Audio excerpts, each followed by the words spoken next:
తెలుగు శ్రోతలందరికీ నమస్కారం అండి. మన అలనాటి కథలు ఎవర్ గ్రీన్ స్టోరీస్ ఛానల్కి మీ అందరికీ స్వాగతం. నీకు నేనున్న నవల వింటున్నామండి. రచన శ్రీమతి అంగులూరి అంజనీదేవి గారు. ఇక ఆలస్యం చేయకుండా మనం కథలోకి వెళ్ళిపోదామండి. వీడియో చూసిన వెంటనే లైక్ చేసి షేర్ చేసి తప్పకుండా సబ్స్క్రైబ్ చేసుకోండి. మన ఛానల్ని బెల్ ఐకాన్ యాక్టివేట్ చేసుకోండి. రాజారాంకి శంకర్ అంటే అభిమానం, నమ్మకం. నేను ఈరోజు స్పెషల్ డ్యూటీ మీద పులివెందులు వెళ్తున్నాను శంకర్. సుజాత, హరి వస్తారో, వాళ్ళను మీ ఊరు తీసుకెళ్ళి జాగ్రత్తగా తీసుకురా అంటూ సుజాతను బనగానపల్లి తీసుకెళ్లేందుకు వెంటనే పర్మిషన్ ఇచ్చాడు రాజారాం. సుజాతను చూడగానే శంకర్ తల్లి సావిత్రమ్మ, అక్కయ్య, రాజ్యం చాలా సంతోషించారు. చుట్టుపక్కల ఆడవాళ్ళు ఎస్ఐ గారి భార్య ఎలా ఉంటుందో చూడాలని శంకర్ వాళ్ళ ఇంటికి ముందే వచ్చారు. బయట కారు చుట్టూ చిన్నపిల్లలు చేరి ఆసక్తిగా ఆ కారును తాకి మరీ చూస్తున్నారు. సుజాతకి ఆ వాతావరణం చూడముచ్చటగా ఉంది. ఆమె ఏమాత్రం గర్వం లేకుండా అందరితో కలిసిపోయి మాట్లాడుతోంది. వాళ్ళ మాటలు వింటూ మధ్యలో ఆ ఊరి ప్రత్యేకతను గురించి సావిత్రమ్మని అడిగింది సుజాత. మా బనగానిపల్లికి గొప్ప చరిత్రే ఉందమ్మా. ఒకానొకప్పుడు శ్రీ పోతులూరి వీరబ్రహ్మేంద్ర స్వామివారు ఈ ఊరిని సందర్శించి వెళ్ళారట. ఆ స్వామివారే సిద్ధయ్యను పూలు తెమ్మని పంపినప్పుడు సిద్ధయ్య పూల కోసం వెతుకుతూ వచ్చి మా బనగానిపల్లిలోనే దేవదారు పూలని తీసుకొని వెళ్ళాడట అంటూ ఆ ఊరి చరిత్రను సావిత్రమ్మ చెబుతుంటే ఆసక్తిగా వింటూ కూర్చుంది సుజాత. శంకర్, వీరికి యాగంటి రవలకొండ చూపించు, అలాగే మారెమ్మ తత్వబోధ చేసిన స్థలం కూడా చూపించు, ఇంకా వీలైతే బ్రహ్మంగారి మఠం అంటూ సావిత్రమ్మ ఏదో చెప్పబోతుంటే సుజాత మధ్యలో ఆపింది. నేను త్వరగా వెళ్ళాలమ్మా. ఆయన పులివెందుల వెళ్ళి వచ్చేసరికి నేను ఇంట్లో ఉండాలి. అవన్నీ ఈసారి వచ్చినప్పుడు చూస్తాను అంది సుజాత. సరే అంది సావిత్రమ్మ. అందర్నీ కూర్చోబెట్టి రాజ్యం భోజనం వడ్డించింది. తృప్తిగా తిన్నారు. సుజాతకి ఇష్టమైన వంటకాలే చేయించాడు శంకర్. వాళ్ళ అభిమానం చూస్తుంటే సుజాతకి వాళ్ళ అమ్మమ్మ వాళ్ళ ఊరు గుర్తొచ్చింది. భోజనాలు చేస్తున్నంతసేపు అందరూ చాలా సరదాగా మాట్లాడుకుంటూ కూర్చున్నారు. హరి మనసు మాత్రం ఆ పరిసరాల్లో లేదు.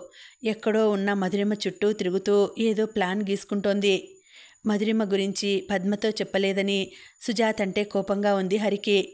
అందుకే ఈ మధ్యన సుజాతతో మాటలు లేవు హరికి. పద్మ కూడా హరి చెప్పినట్లు వినలేదు. విన్నాక కూడా పరిష్కారం హరికే వదిలేసింది. అందుకే హరి మనసు రగిలిపోతోంది. కళ్ల ముందు కావలసినంత ఘోరం జరిగిపోతుంటే ఎవరికి వాళ్ళు పట్టనట్టు ఉండటం భరించలేకపోతున్నాడు. అందుకే హరికి తను ఎన్నుకున్న దారే సరైనదిగా అనిపించింది. సుజాత, హరి, శంకర్ కర్నూలు బయలుదేరారు. దారిలో చూడదగినవి కనిపించినప్పుడు కారు ఆపుకుంటూ తీసుకెళ్తున్నాడు శంకర్. హ్యాపీగా ఫీల్ అయింది సుజాత. సుజాతను ఇంటి దగ్గర దింపి తిరిగి బేతంచెర్ల బయలుదేరారు హరి, శంకర్. కారు కర్నూలు దాటకముందే ఓ ఇంటి ముందు కారు ఆపమని శంకర్కి చెప్పాడు హరి. హరి చెప్పిన ఇంటి ముందే కారు ఆపాడు శంకర్. కారు దిగి ఆ ఇంట్లోకి వెళ్ళాడు హరి. కాలింగ్ బెల్ కొట్టకుండా ప్రక్కనే బాల్కనీలో ఉండే ద్వారం నుండి లోపలికి ప్రవేశించాడు. శంకర్ కారులోనే తన సీట్లో కూర్చొని రిలాక్స్డ్గా వెనక్కి ఆనుకొని రోడ్డు మీదకి చూస్తున్నాడు. హరి నేరుగా వంటింట్లోకి వెళ్ళాడు. స్టవ్ మీద పాలు పొంగుతుంటే గిన్నెను పట్టకారుతో పట్టుకొని దింపి క్రింద పెట్టబోతూ కెవ్వున కేక వేసింది మధురిమ. హరి మధురిమను వెనక నుండి కత్తితో పొడిచాడు. వెంటనే క్రింద పడిపోయింది మధురిమ. అప్పుడే లోపలికి వస్తున్న రాజీ మధురిమ పెట్టిన కేక విని భుజం మీద ఉన్న నీళ్ల బిందెను క్రింద పడేసింది. ఆ చప్పుడు విని మళ్ళీ పొడవాలని కత్తిని లాగిన హరి అలాగే ఆ కత్తిని చేత్తో పట్టుకుని కారు దగ్గరికి పరిగెత్తి కారులో కూర్చున్నాడు. హరి చేతిలో నెత్తురుతో ఉన్న కత్తిని చూసి కంగారు పడ్డాడు శంకర్. కారు పోనీ శంకర్ అన్నాడు హరి. హరిలో ఎంతో కాలంగా ఉన్న కసి, అసూయ చల్లబడ్డట్లు అనిపించింది. కారు కదిలింది. కారుని వేగంగా పోనిస్తున్నాడు శంకర్. మధురిమను చంపేశాను శంకర్ అన్నాడు హరి మెల్లగా. మధురిమను చంపావా? ఆమె నిన్నేం చేసింది హరి? ఎందుకీ పని చేశావు? ఈ ఇల్లు మధురిమదా అంటూ నిర్ఘాంతపోయాడు శంకర్. మంచి పని చేశాను శంకర్. ఇప్పుడు నాకు హాయిగా ఉంది. చంపటం మంచి పనా? మానవత్వం ఉండే మాట్లాడుతున్నావా? మంచివాళ్ల పట్లే మానవత్వం చూపాలి శంకర్. ఇలా తప్పులు చేస్తూ బ్రతుకుతున్న వాళ్ళు బ్రతికినా వేస్టే. అది ఆ మనోహర్ గాడితో నా కళ్ళ ముందు తిరుగుతుంటే తట్టుకోలేకపోతున్నాను. అందుకే ఈ పని చేశాను అన్నాడు హరి. తప్పొప్పుల్ని నిర్ణయించాల్సింది మనం కాదు హరి, ఆ పైవాడు అంటూ రోడ్డు మీదనే దృష్టి పెట్టి కారు నడుపుతున్నాడు శంకర్. శంకర్ ఇంకేం మాట్లాడలేదు. హరి కత్తిని సీటు మీద పెట్టుకుని అలాగే పట్టుకుని ఉన్నాడు. రక్తం అంటిన సీట్ కవరు, ఆ కత్తి నువ్విప్పుడు హంతకుడివి అని గుర్తు చేశాయి. హరిలో ఏదో కలవరం మొదలైంది. వెన్నులో జల్దరింపు. మనిషంతా భయంతో వణుకుతున్నాడు. శంకర్ హరి వైపు చూడటం లేదు. రోడ్డు వైపే చూస్తూ కారు నడుపుతున్నాడు. శంకర్, నన్ను వాళ్ల పనిపిల్ల చూసింది అంటూ శంకర్ వైపు చూస్తూ నెమ్మదిగా అన్నాడు. నిన్ను వాళ్ల పనిపిల్ల చూసిందా అంటూ సడన్ బ్రేక్ వేసి కారు ఆపాడు శంకర్. శంకర్ కారు ఆపగానే హడలిపోయాడు హరి. తనని రోడ్డు మీద వదిలి శంకర్ వెళ్ళిపోతాడేమోనని ఒక్క క్షణం భయపడ్డాడు.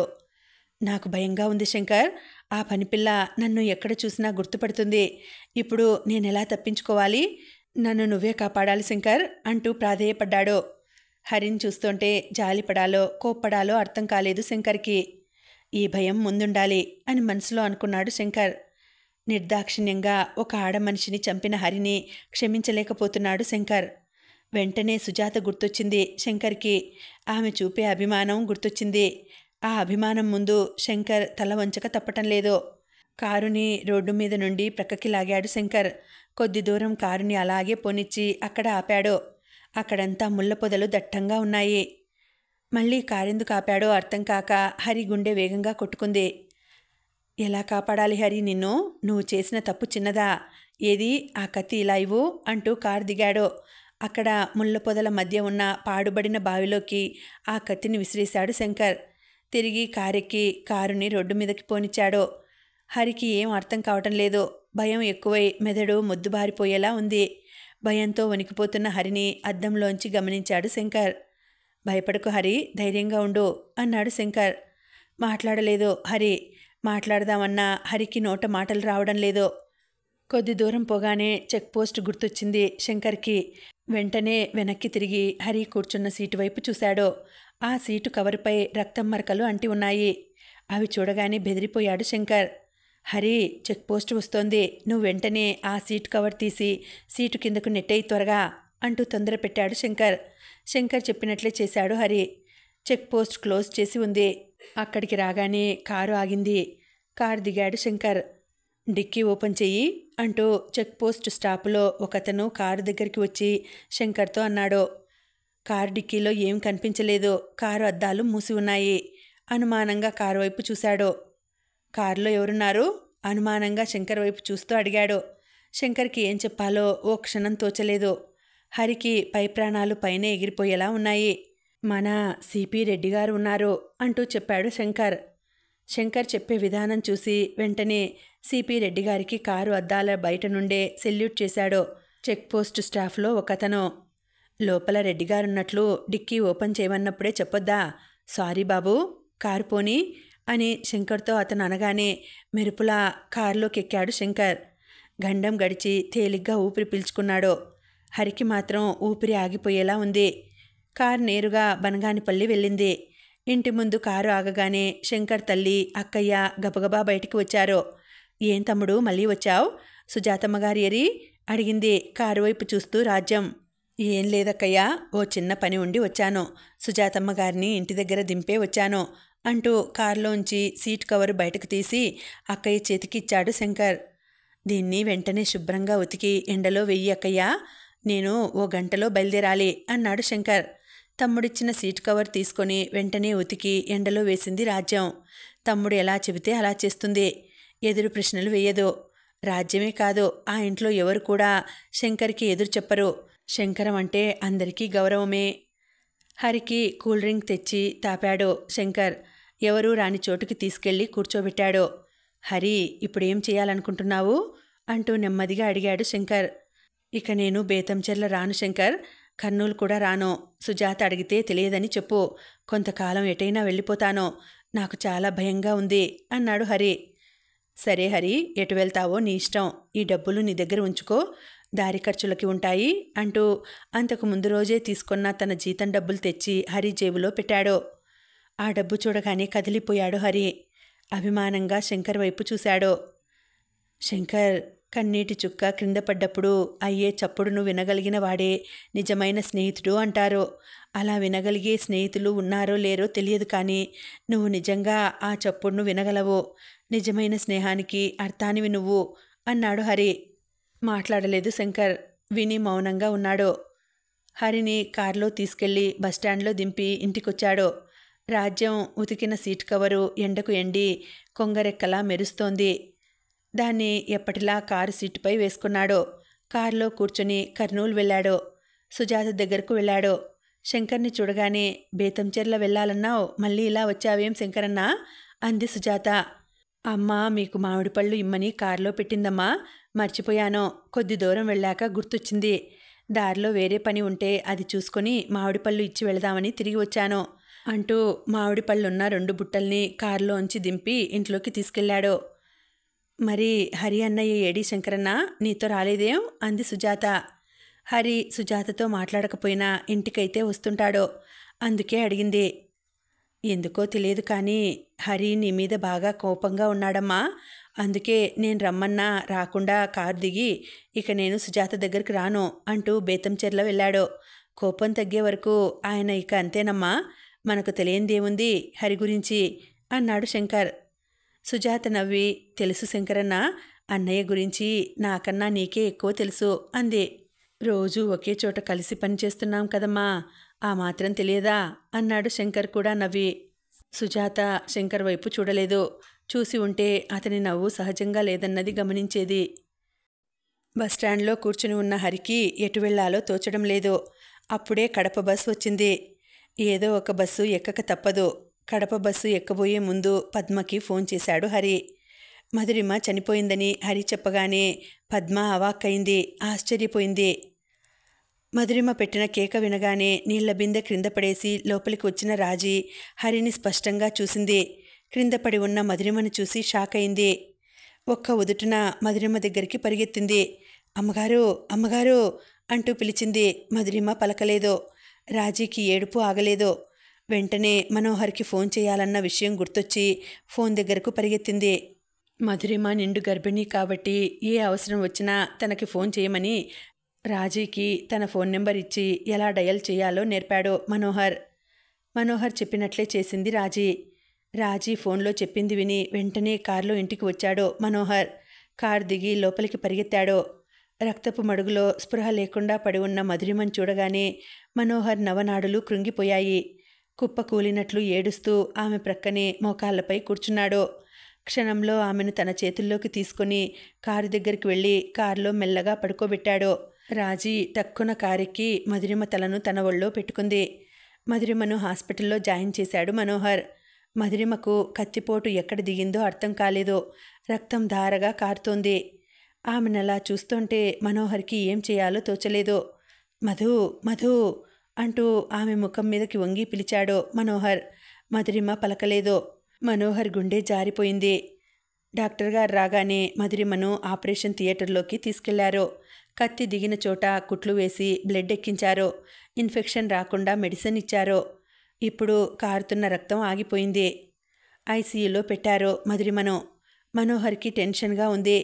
మధురిమ మామూలు మనిషి కాదు, నిండు గర్భిణి. చిన్న దెబ్బ కూడా తట్టుకోలేని పరిస్థితి ఆమెది. అలాంటిది ఈ కత్తిపోట్లను తట్టుకోగలదా? మధురిమకు ఏమైనా జరిగితే?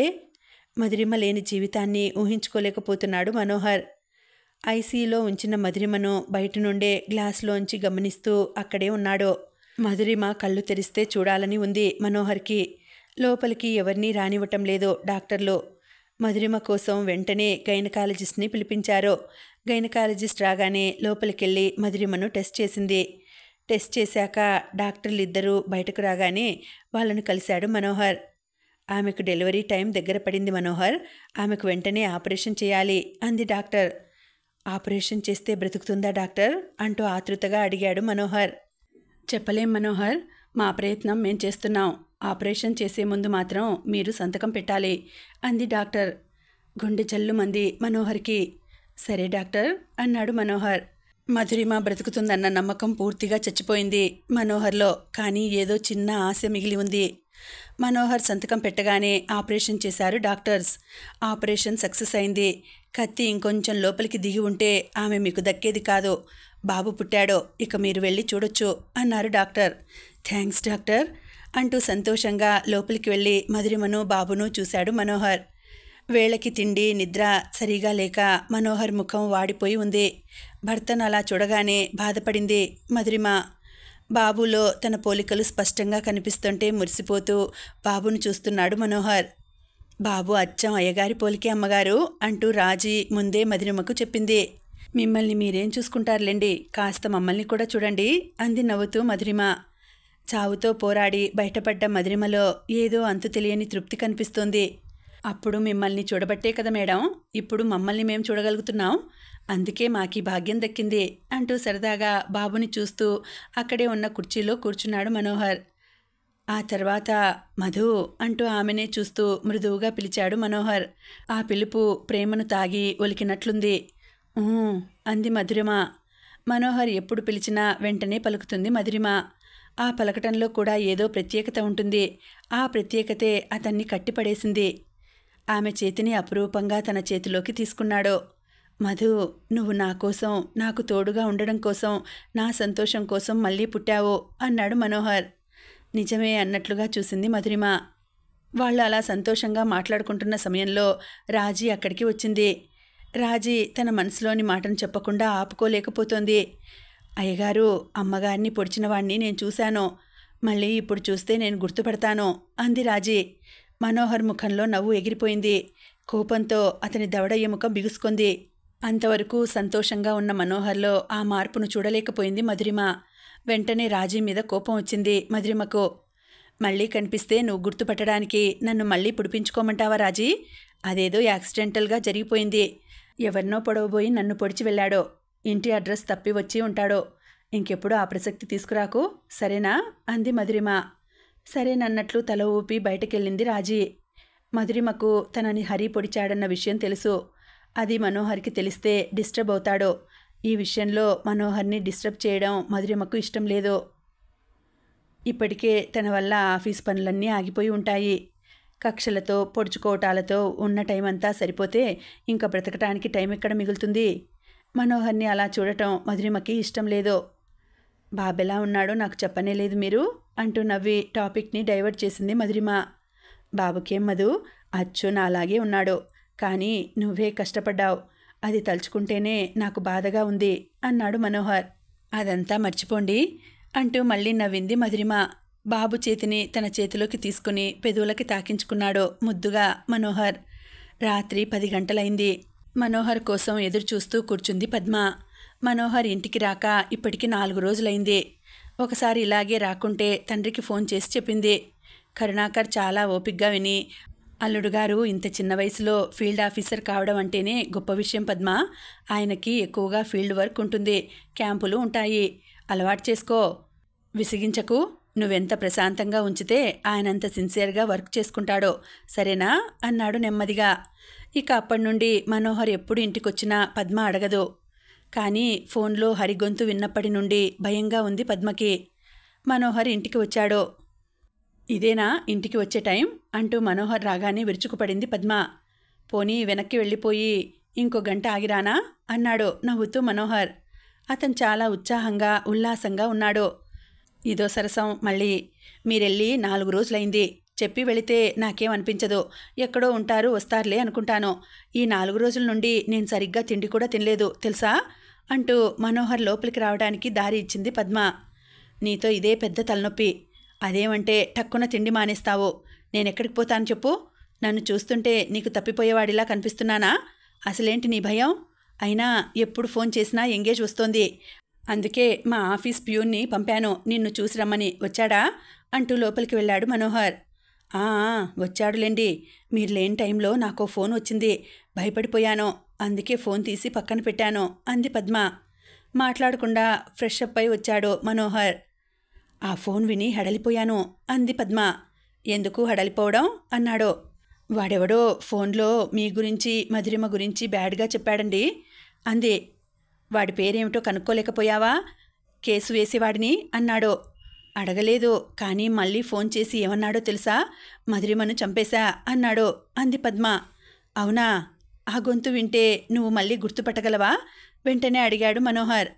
వద్దు బాబోయ్, ఆ గొంతును నేను మళ్ళీ వినలేను. ఇంకా ఏం చెబుతాడో ఏమో అని అప్పటి నుండి ఫోన్ రిసీవర్ని పక్కన పెట్టేశా. అందుకే మీరు నాకు ఫోన్ చేసినా ఎంగేజ్ వచ్చింది. ఎప్పుడూ నేనింత భయపడలేదు అంది పద్మ భయపడుతూ. ఆలోచిస్తున్నాడు మనోహర్. మధురిమను చంపానని పద్మకు ఎవరు ఫోన్ చేసి ఉంటారు? అంత అవసరం ఎవరికి ఉంది? అతను చెప్పింది నిజమేనా అండి? ఎవరండి ఆ మధురిమ? అడిగింది పద్మ. ఉన్న తలనొప్పులు చాలక మళ్ళీ ఇదో తలనొప్పా అని మనసులో అనుకుని, ఏమో నాకెలా తెలుస్తుంది అంటూ డైనింగ్ దగ్గరికి వెళ్ళాడు మనోహర్. అవునులేండి, ఆవిడెవరో మీకెలా తెలుస్తుంది? వాడేదో వాగాడని నేను నమ్ముతానా? మిమ్మల్ని అనుమానిస్తానా? కళ్ళు పోతాయి నాకు అని అనుకుంటూ డైనింగ్ టేబుల్ ముందు కూర్చున్న మనోహర్కి వడ్డిస్తూ కూర్చుంది పద్మ. కాలం మరింత వేగంగా కదులుతోంది. ఆఫీస్ పని మీద హైదరాబాద్ వెళ్ళాడు మనోహర్. పని పూర్తి అయ్యాక తన కొడుకు రాహుల్ కోసం క్రికెట్ బ్యాటు బాలు కొన్నాడు. కౌంటర్లో బిల్ పే చేసి వస్తుంటే దారిలో కృష్ణ కలిశాడు మనోహర్కి. బాగున్నావా కృష్ణ? ఎంతకాలమైంది నిన్ను చూసి. ఇప్పుడేం చేస్తున్నావు? పెళ్ళి పిల్లలు వగైరా అంటూ ప్రశ్నల వర్షం కురిపించాడు. బాగున్నాను మనోహర్. పెళ్ళయింది. ఒక పాప ఎల్కేజీ చదువుతోంది. లేటుగా పుట్టింది. ఇక నీ సంగతులు చెప్పు. పద్మ ఎలా ఉంది అడిగాడు కృష్ణ. బావుందిరా అన్నాడు మనోహర్. ఈ బాలు బ్యాటు ఎవరికిరా అడిగాడు కృష్ణ. నా కొడుకు రాహుల్కి కృష్ణ. ఇప్పుడు 10th చదువుతున్నాడు. క్రికెట్ ఆడడం అంటే వాడికి చాలా ఇష్టం అంటూ గోల్డ్ షాప్లోకి దారితీశాడు మనోహర్. అక్కడ చాలా చూశారు. మనోహర్కి వసంతహారం నచ్చింది. ఇది మధురిమకి బాగుంటుందిరా కృష్ణ. మధు కోసం ఇది తీసుకుంటాను అన్నాడు మనోహర్. ఉలిక్కిపడి చూశాడు కృష్ణ. మధురిమని నువ్వింకా మర్చిపోలేదా మనోహర్ అడిగాడు ఆశ్చర్యపోతూ కృష్ణ. మర్చిపోతే ఊరుకుంటుందా కృష్ణ అన్నాడు మనోహర్ జోగ్గా. ఊరుకోదని నువ్విలా పిచ్చివాడిలా మధురిమ కోసం అది కొంటాను ఇది కొంటాను అంటూ షాపుల్లో కూర్చొని కలవరిస్తుంటావా? ఇంకా ఎంతకాలం నువ్విలా ఊహల్లో విహరిస్తుంటావు మనోహర్ అంటూ బాధగా చూశాడు కృష్ణ. ఊహల్లో విహరించటమా? ఓ, నీకు తెలియదు కదూ, మధురిమ ఇప్పుడు నా భార్యరా అన్నాడు మనోహర్. కృష్ణ నమ్మలేదు. మనోహర్ వైపు వింతగా చూశాడు. కృష్ణ తన వైపు ఎందుకలా చూస్తున్నాడో అర్థమై నవ్వుతూ కృష్ణ భుజం తట్టాడు మనోహర్. అక్కడి నుంచి లేచి కౌంటర్ దగ్గర బిల్ పే చేసి మధురిమ కోసం వసంతహారం తీసుకున్నాడు. బొమ్మనా శారీస్కి వెళ్దాం కృష్ణ అని మనోహర్ అనగానే ఇద్దరూ కలిసి బొమ్మనా శారీస్కి వెళ్లారు. పద్మకి మధురిమకి విడివిడిగా 2 శారీస్ కొన్నాడు మనోహర్. ఈసారి కృష్ణ మాట్లాడలేదు, చూస్తున్నాడు. కొద్ది దూరం వెళ్ళి ఇద్దరూ ఓ రెస్టారెంట్లో కూర్చున్నారు. వెయిటర్ రాగానే ఆర్డర్ చెప్పి, మధురిమను నేను పెళ్లి చేసుకున్న మాట వాస్తవం కృష్ణ, ఊహ కాదు. రాహుల్ మధురిమకు పుట్టాడు. పద్మకు పిల్లల్లేరు అన్నాడు మనోహర్. ఇప్పుడు నమ్మాడు కృష్ణ. మరి పద్మకెందుకు వసంతహారం కొనలేదు అన్నాడు. పద్మకి వసంతహారం ఉంది కృష్ణ. పెళ్లిలో అమ్మ ఇచ్చింది. అందుకే కొనలేదు. మధుకి ఈ మధ్యనే ఒక్కొక్కటి కొంటున్నాను అన్నాడు మనోహర్. మంచి పని చేస్తున్నావు మనోహర్ అన్నాడు కృష్ణ మనస్ఫూర్తిగా. సంతృప్తిగా చూశాడు మనోహర్. వృత్తిరీత్యా ఇప్పుడు మనోహర్ స్టేటస్ పెరిగింది. ప్రమోషన్స్ వచ్చాయి. దానికి కారణం అతని శక్తి సామర్థ్యాలే. కృష్ణను చూస్తుంటే మనోహర్కి తనతో చదువుకున్న వాళ్ళంతా గుర్తొచ్చారు. ఇప్పుడు కృష్ణను చూసినట్లే వాళ్ళను కూడా చూడాలని ఉంది. కృష్ణ, మనతో చదువుకున్న వాళ్ళందరినీ చూడాలని ఉందిరా. వాళ్ళంతా ఎక్కడెక్కడ ఉన్నారో ఏం చేస్తున్నారో నీకెవరైనా టచ్లో ఉన్నారా అంటూ తనతో చదువుకున్న వాళ్ళందరినీ గుర్తు చేశాడు మనోహర్. తలా ఓ చోట సెటిల్ అయ్యారు మనోహర్. అందరూ మంచి పొజిషన్లోనే ఉన్నారు, ఒక్క హరి తప్ప. అవునా? అయితే నువ్వు అప్పుడప్పుడు అందరినీ కలుస్తున్నావన్నమాట. గుడ్ అన్నాడు మనోహర్. లేదు మనోహర్, హరికి పెళ్ళయింది. హరి పెళ్లిలో అందరం కలుసుకున్నాం అంతే. ఆ తర్వాత మళ్ళీ కలుసుకోలేదు. రామకృష్ణ మాత్రం అప్పుడప్పుడు కలుస్తుంటాడు. హరి ఉండేది రామకృష్ణ ఇంటి ప్రక్కనే. నేను వెళ్ళినప్పుడు హరి గురించి రామకృష్ణ చెబుతుంటాడు అన్నాడు కృష్ణ. హరి ఇప్పుడు ఎలా ఉన్నాడు కృష్ణ అడిగాడు మనోహర్. హరి మనస్తత్వం నచ్చకపోయినా ఎందుకో హరి గురించి అడిగి తెలుసుకోవాలనిపించింది మనోహర్కి. ఎలా ఉన్నాడంటే ఏం చెప్పాలి మనోహర్, హరి చేసుకున్నది హరికే చుట్టుకుంది అన్నాడు కృష్ణ. అంత చుట్టుకునే పని హరి ఏం చేశాడు కృష్ణ అడిగాడు మనోహర్. ఏమో మనోహర్, ఏం చేశాడో తెలియదు. హరి బేతంచెర్లలో జాబ్ చేస్తూ ఉన్నట్టుండి అదృశ్యమయ్యాడట. ఇంట్లో వాళ్ళు అతి కష్టం మీద హరిని వెతికి పట్టుకున్నారు. ఇంటికి తీసుకొచ్చి పెళ్లి చేశారు. పెళ్లి చేస్తే దారికొస్తాడని ఇంటి పట్టునే ఉంటాడని వాళ్ళ ఉద్దేశం. కానీ అన్నాడు. కానీ ఏమైంది? మళ్ళీ అదృశ్యమయ్యాడా అడిగాడు మనోహర్. లేదు మనోహర్, పెళ్ళి అయిన 6 నెలలకే హరికి ఆడపిల్ల పుట్టింది అన్నాడు కృష్ణ. షాక్ అయ్యాడు మనోహర్. అదేంటి కృష్ణ, పెళ్ళైన 6 నెలలకే ఆడపిల్ల పుట్టిందా? అదెలా సాధ్యం? వైద్యరంగం ఈ విధంగా కూడా ఎదిగిందా అన్నాడు మనోహర్. వైద్యరంగమా పాడా? హరి పెళ్ళాం పెళ్లికి ముందే ఎవరినో ప్రేమించి తొందరపడిందట. గుట్టు చప్పుడు కాకుండా హరికిచ్చి పెళ్లి చేశారు అన్నాడు కృష్ణ. ఇంట్రెస్ట్గా విన్నాడు మనోహర్. అప్పట్లో హరి ప్రవర్తన ఎలా ఉండేదో గుర్తొచ్చింది మనోహర్కి.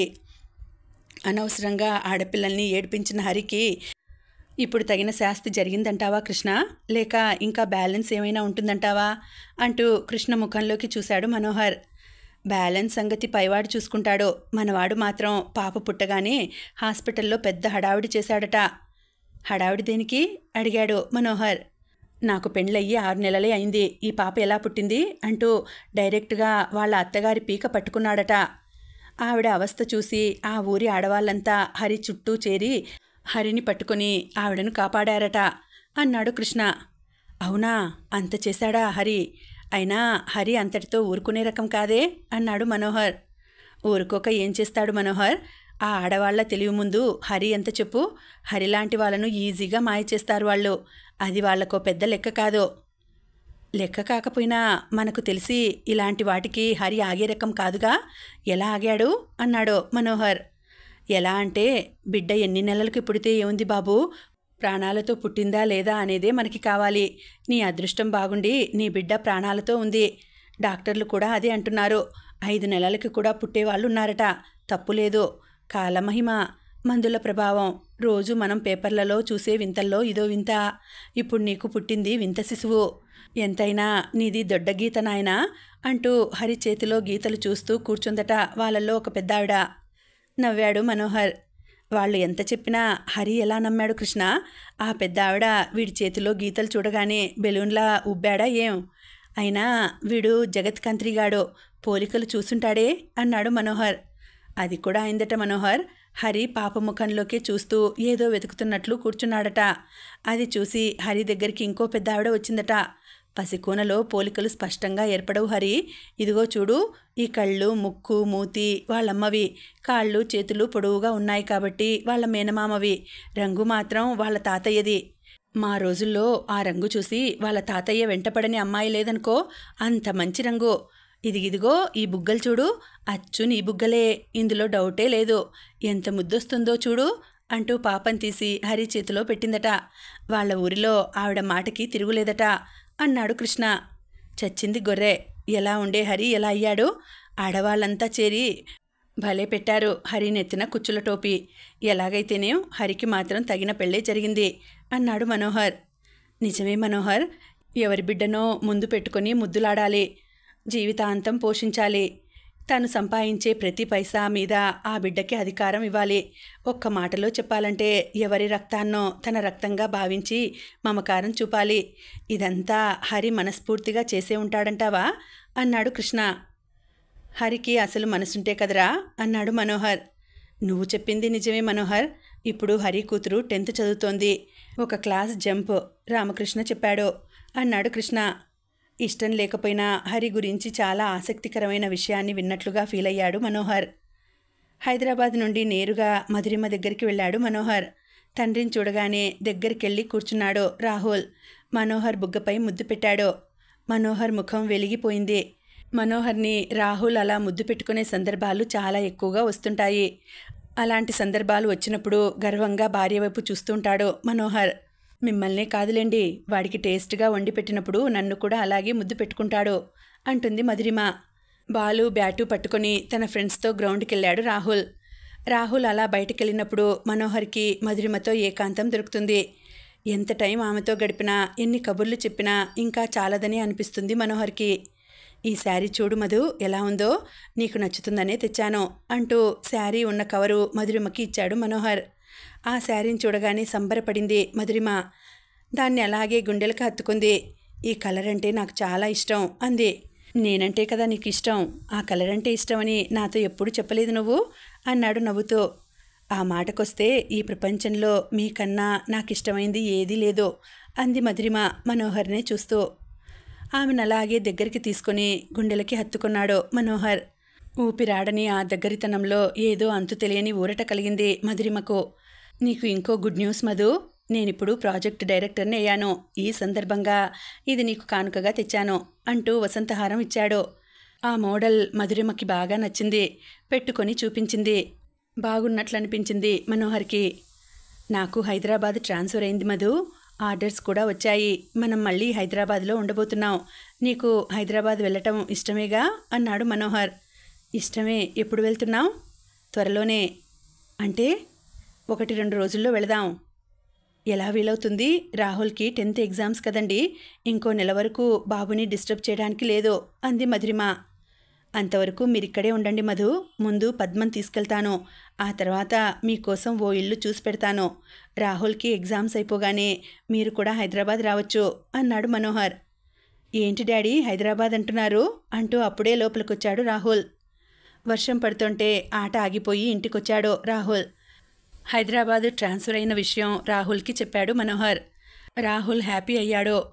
హైదరాబాద్ అంటే రాహుల్కి చాలా ఇష్టం.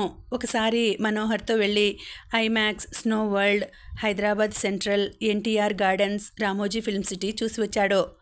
చిన్న రిక్వెస్ట్ డాడీ, అక్కడ మా కోసం తీసుకునే ఫ్లాట్ మాత్రం ఆఫీస్కి దగ్గరలో ఉండేలా తీసుకోండి అన్నాడు రాహుల్. ఎందుకు రాహుల్ అంటూ ప్రేమగా దగ్గరికి తీసుకున్నాడు మనోహర్. మీరు కనిపించడం ఆలస్యమైతే మమ్మీ భయపడుతుంది డాడీ. నాకు తెలియకుండానే ఏడుపు వస్తుంది. నేను చాలాసార్లు చూశాను అన్నాడు. మీ మమ్మీ బాగా సెన్సిటివ్. అయినా ఇప్పుడు భయపడదులే. నువ్వు ఉన్నావు కదా నాన్న అన్నాడు మనోహర్. ఎంత నేనున్నా మీరున్నట్లు ఉంటుందా డాడీ అన్నాడు రాహుల్. రాహుల్ మాటలు అక్షరాలా నిజమని మనోహర్కి తెలుసు. సరే రాహుల్, ఈసారి మీరుండే ప్లాటు నాకు దగ్గరలో ఉండేలా తీసుకుంటాను అన్నాడు మనోహర్. పెద్దమ్మతో మేము కలిసి ఉండడానికి వీలు కాదా డాడీ అడిగాడు రాహుల్. వీలు కాదు నాన్న. నాకు మీరు ఉన్నట్లు మీ పెద్దమ్మకు తెలియదు. అలా తెలియకూడదని మా దగ్గర మాట తీసుకుంది మీ నానమ్మ. అందుకే మీరున్నట్లు పెద్దమ్మకే కాదు, నా సైడ్ ఎవరికీ తెలియదు. తెలిస్తే ఏమవుతుందని నువ్వు నన్ను అడగొద్దు.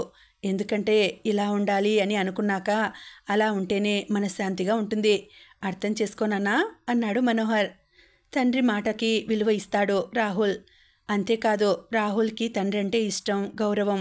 తండ్రి ఏదైనా బాగా ఆలోచించి చేస్తాడన్న నమ్మకం. అందుకే అలాగే డాడీ అన్నాడు. మధురిమ అప్పుడు అక్కడే ఉంది. రాహుల్, నువ్వు ఎగ్జామ్స్ బాగా రాయి. నిన్ను పెద్ద చదువులు చదివించాలన్నదే నా కోరిక. మమ్మీ చెప్పినట్లు విను అంటూ రాహుల్ చేతిని తన చేతిలోకి తీసుకున్నాడు మనోహర్. అలాగే డాడీ. డాడీ, మీరు ప్రాజెక్ట్ డైరెక్టర్ అయినందుకు కంగ్రాట్స్ అంటూ హ్యాపీగా ఫీల్ అయ్యాడు రాహుల్. థ్యాంక్స్ నాన్నా అంటూ రాహుల్ని తన గుండెలకి హత్తుకున్నాడు మనోహర్. వాళ్ళిద్దరినీ అలా చూస్తుంటే అవి మధుర క్షణాల్లాగా అనిపించాయి మధురిమకి. మనోహర్కి హైదరాబాద్ ట్రాన్స్ఫర్ అయిందన్న విషయం తెలియగానే కర్నూలు వచ్చారు మాధవయ్య, తులసమ్మ. అమ్మమ్మ, తాతయ్యని చూడగానే పద్మ చిన్నపిల్లలా వాళ్ళను చుట్టేసింది. పద్మ తల్లిదండ్రులు కూడా వచ్చారు. పద్మ తండ్రి కరుణాకర్ రిటైర్ అయ్యారు. రవికి పెళ్లి చేసి ప్రస్తుతం రవి దగ్గరే ఉంటున్నారు కరుణాకర్, పార్వతి. రవి భార్య కరుణాకర్ని, పార్వతిని సరిగ్గా చూడటం లేదు. మోకాల నొప్పులతో బాధపడుతున్న పార్వతి కోడలి దగ్గర ప్రత్యక్ష నరకం అనుభవిస్తోంది. కరుణాకర్ పరిస్థితి కూడా అలాగే ఉంది. బ్యాంకు ఎంప్లాయీగా ఒకప్పుడు ఆయన చేసిన పనులు ప్రశస్తనీయం. ఇప్పుడేమో కోడలి పెత్తనంలో హీనాతిహీనం. పార్వతి తను పడుతున్న బాధల్ని తల్లిదండ్రులకి, పద్మకి చెప్పుకొని కళ్ళనీళ్లు పెట్టుకుంది. కరుణాకర్ మాట్లాడలేదు. పార్వతి చెప్పేది నిజమే అన్నట్లుగా మౌనంగా కూర్చున్నాడు. మనోహర్ రాగానే అందరూ కలిసి కూర్చుని భోజనాలు చేశారు. పొలమంతా అమ్మకానికి పెట్టామురా మనోహర్ అంటూ అందరూ వినేలా మనోహర్తో చెప్పాడు మాధవయ్య. దేనికి నాన్నా అడిగాడు మనోహర్. ఈ వయసులో పొలం పనులు చేయించడం అంటే మాటలు కాదురా. వండుకొని తినే ఓపిక కూడా లేదు మాకు. ఎవరైనా వండి పెడితే తిని కూర్చునే వయసులో ఉన్నాం మేమిప్పుడు అన్నాడు. తులసమ్మ కూడా అదే మాటలు అందరూ వినేలా అంది. అలాగే నాన్న, మీకెలా అనిపిస్తే అలా చేయండి అన్నాడు మనోహర్. ఇంకా ఉందండి, కథ కొనసాగుతుంది. మళ్ళీ వచ్చే వీడియోలో తర్వాతి భాగం తెలుసుకుందామండి. అంతవరకు సెలవు. నమస్తే.